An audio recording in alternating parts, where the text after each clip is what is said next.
आज मिथिला नगरिया निहाल सखिया, हाँ निहाल सखिया, चारों दूल्हा में बड़का कमाल सखिया, चारों दूल्हा में बड़का कमाल सखिया। आज मिथिला नगरिया निहाल सखिया, हो निहाल सखिया, हो निहाल सखिया, चारों दूल्हा में बड़का कमाल सखिया, चारों दूल्हा में बड़का कमाल सखिया। राधे राधे रामचंद्र की।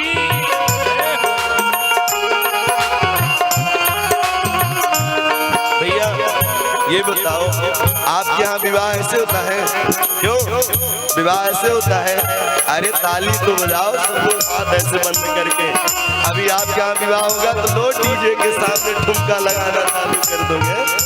अरे भगवान आ रहे हैं, विवाह हो रहा है उनका, क्या कहेंगे?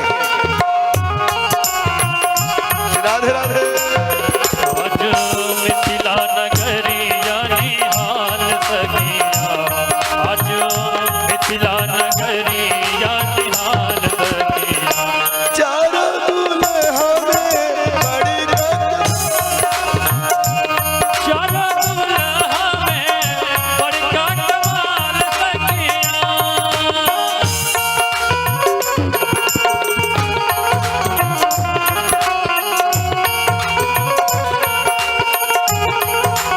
बोले रामलला सरकार की।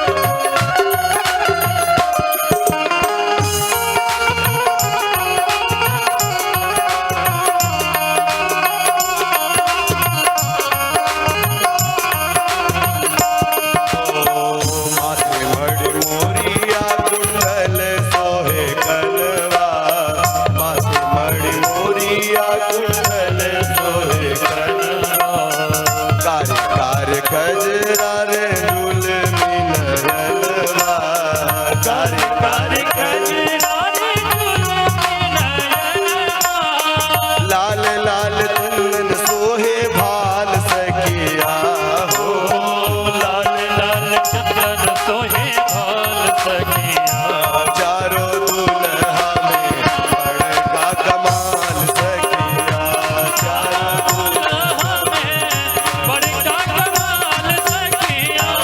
आज मिथिला नगरिया निहाल सखिया, आज मिथिला नगरिया निहाल सखिया, दूल्हा में बड़का कमाल सखिया, चारों दूल्हा में बड़का कमाल सखिया।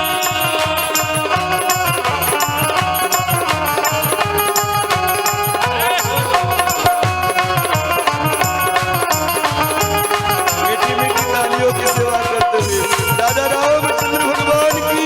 जय हो।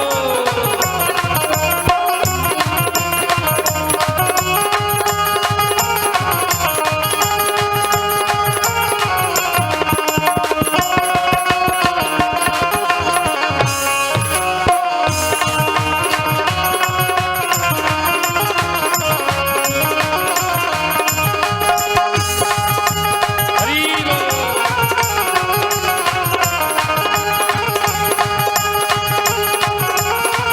जय हो।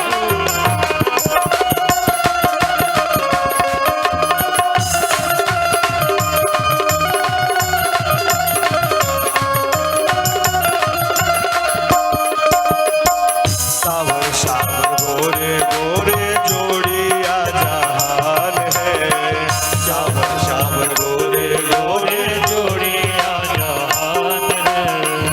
राम जी की झांकी कैसी लग रही है? आहा। सावर